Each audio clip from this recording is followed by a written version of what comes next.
möchtest einen flacheren Bauch haben oder du trainierst die ganze Zeit, machst 1000 Bauchübungen und der unteren Bereich von deinem Bauch wölbt sich immer noch vor. Manche Patienten sind der Meinung, dass das untere Anteil einfach Fett ist. Das stimmt aber nicht. Nicht selten ist die Ursache für dieses Bäuchlein in den unteren Bereich einfach eine zu schwache tiefen Musculus transversus abdominis. Dieser Muskel hat die Form fast wie ein Korsett. Der kommt von den hinteren Rücken und geht wie ein Korsett nach vorne. Der spannt sich über deine Rippenmuskulatur, über deinen Beckenknochen und endet vorne über den Schambein bis nach oben zum Brustkorb hin. Wenn dieser Muskel aktiv ist und eine gute Spannung hat, hast du auch eine schmalere Taille bzw. einen flacheren Unterbauch. Ganz wichtig bei dieser Muskulatur ist, dass er zusammenarbeitet mit dem Zwerchfell. Das heißt, um eine gute Aktivität von diesem Muskel zu bekommen, musst du auch über die Atmung arbeiten. Mit keiner anderen Bauchübungen wirst du genau die gleichen Ergebnisse bekommen als bei dieser einen Übung. Ich bin mir sicher, dass du, wenn du dabei bleibst und die Übung wirklich täglich machst, dass du dadurch eine schmalere Taille bekommst und diese kleinen Bäuchlein wieder verschwindet. Diese Übung assoziiert die Atmung mit der Aktivierung von der tiefen Bauchmuskulatur. Der ist ursprünglich entstanden zur Behandlung von Bandscheibenvorfällen, weil durch einen tiefen und stabilen Bauchmuskel gewinnst du auch an Stabilität für deinen Rücken. Wichtig dabei ist, dass du diese Übung zuerst, bevor du den beginnst, ist, dass du die richtige Atmentechnik entwickeln kannst. Und bevor du das überhaupt machst, solltest du erstmal wahrnehmen, welche Muskel in dieser Übung jetzt angesprochen werden. Der erste Muskel ist das Zwerchfell.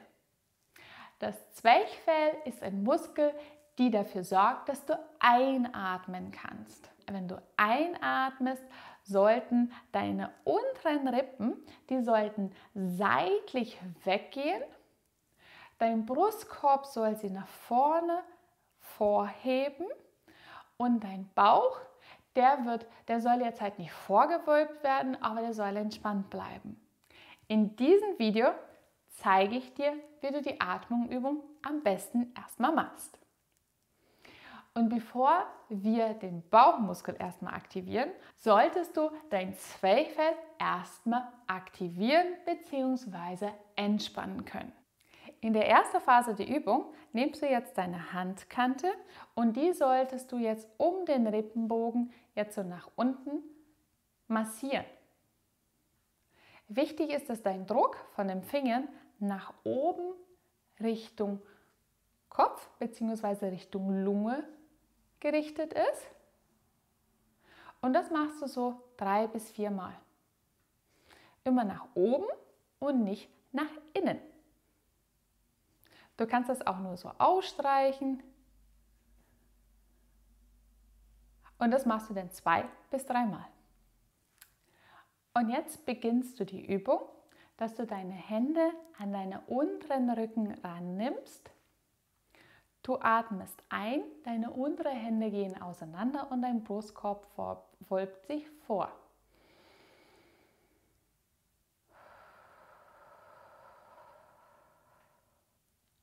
Ausatmen, die Hände kommen zueinander, diesen Winkel von dem Brustkorb, der wird geringer und du merkst, dass in dem Bereich so eine kleine Kuhle entsteht. Und diese Atmung solltest du jetzt 2-mal wiederholen.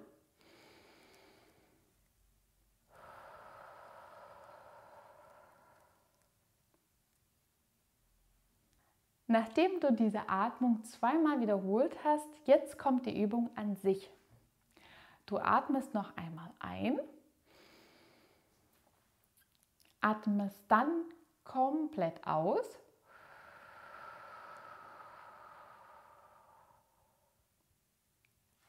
hältst dann Mund und Nase zu und versuchst dann gegen die geschlossenen Atemwege. Entweder kannst du selber deine Nase zumachen, den Mund lässt du geschlossen, versuchst du dann einen tiefen Atemzug holen. Wichtig dabei ist, dass du nur diese Bewegung ausübst, weil dadurch wirst du jetzt den Zwerchfell und die Bauchmuskulatur aktivieren, aber keine Luft tatsächlich reinlässt. Ein Zeichen dafür, dass du das richtig machst, ist, dass ein Unterdruck in den oberen Bereich von den Hals entsteht. Und es wird ungefähr so aussehen.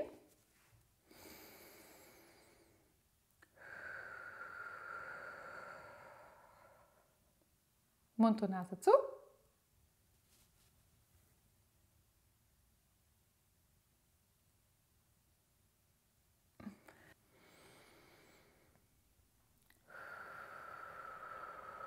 Komplett ausatmen. Nachdem du komplett ausgeatmet hast, ziehst du Luft ein, aber du lässt keine Luft rein. Und da hier oben kannst du jetzt halt den Vakuum sehen, dieses Einziehen von der oberen Muskulatur. Da sieht man gut, wie die Rippe zueinander gehen, der Winkel wird kleiner, deine Teile wird schmaler und du bewegst auch die Hüftknochen zueinander. Diese hintere Kuhle kann man gut sehen, wie diese Korsettmuskulatur den inneren Organ nach hinten Richtung Wirbelsäule drückt. Und dann wieder einatmen. Und ausatmen, komplett ausgeatmet und reinziehen. Tief nach oben reinziehen, deine Teile wird schmaler. Da siehst du diese kleine Kuhle. Du ziehst von unten nach oben rein und dann einatmen. Diese Übungen werden auch Hypopressives oder Hypopressiven genannt. Die haben mich am meisten geholfen nach meiner Schwangerschaft, wo mein Bauch nicht mehr so aussah wie davor. Sicherlich, dass ein flachen Bauch nur ein zusätzlicher Gewinn ist. Dadurch, dass du deine tiefen Bauchmuskulatur bei dieser Übung am besten trainieren kannst, hast du noch einen Vorteil, dass dein Rumpf wieder stabil wird und du kannst somit gegen Beckenbodenschwäche, aber auch Rückenbeschwerden arbeiten. Zuerst ist es wichtig, dass du überhaupt diese Muskeln in dieser Reihenfolge aktivieren kannst. Das heißt, wenn du die Übung machst, du solltest erstmal 2 Atemzüge nur mit der richtigen Atmentechnik machen. Und bei der dritten Atemzug atmest du normal ein, die Rippen gehen auseinander, du atmest komplett aus.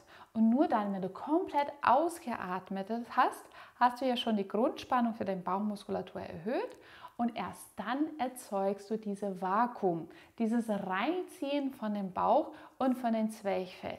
Ein Hinweis dafür, dass du die Übung richtig machst, ist, dass du diese kleinen unteren Anteil von der Bauchmuskulatur, dass der besonders reingezogen wird.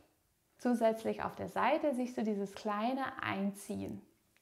Das sind Hinweise dafür, dass du dein Transversus Abdominis, der tiefste Bauchmuskulatur, richtig aktiviert hast. Am Anfang reicht es schon aus, wenn du erstmal nur diese Atmentechnik bzw. diese Aktivierung der Muskulatur während der Ausatmung hinbekommst.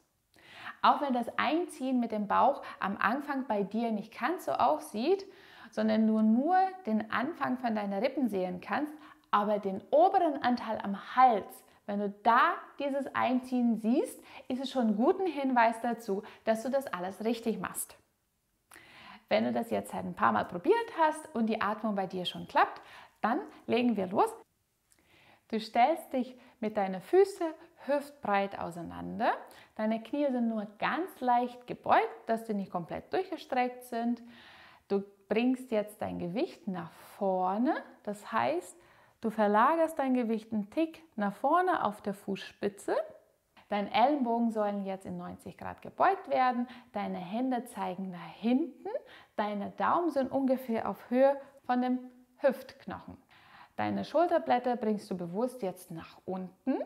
Du verlagerst wieder dein Gewicht nach vorne, dass du ein bisschen mehr auf deine Zehe stehst. Und in dieser Haltung machst du jetzt diese Atmenübung. 2-mal normal einatmen und ausatmen und bei dem 3. Mal, nachdem du komplett ausgeatmet hast, ziehst du dann deinen Bauch ein.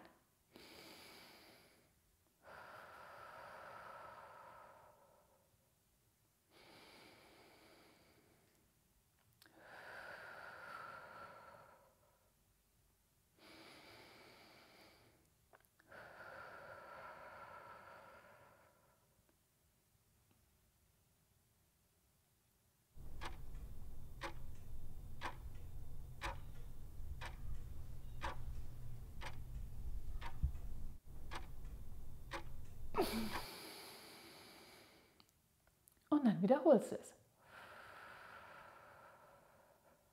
2 normale Atemzüge.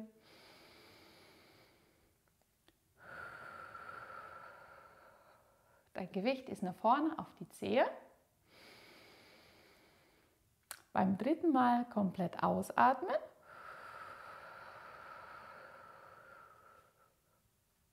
Und dann einziehen.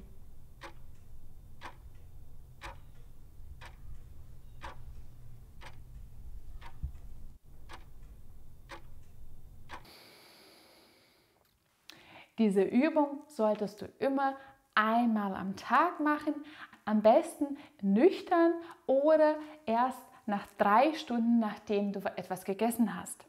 Wenn dein Magen voll ist, wird es ein bisschen schwieriger sein, die Übung durchzuführen. Und es geht darum, dass du diese Übung über eine bestimmte Zeit machst. Das heißt 5 Minuten. Du sollst die Übung in 3 Serien machen, das heißt 2 Atemzüge normal und ein mit dem Einziehen vom Bauch. Und das wiederholst du so lange, bis du es 5 Minuten gemacht hast. Du unterstützt meinen Kanal, indem du mir einen Daumen da nach oben lässt. Außerdem, wenn du Interesse hast in weitere Videos, wie du deine Muskulatur stärken kannst, damit du schmerzfrei und bewegungsvoll durch das Leben gehen kannst, abonniere meinen Kanal. Ich bin mir sicher, dass diese Übung dir helfen wird, wenn du den täglich machst. Ich hoffe, dieses Video hat dir gefallen und wir sehen uns wieder beim nächsten Video. Bis dahin, tschüss!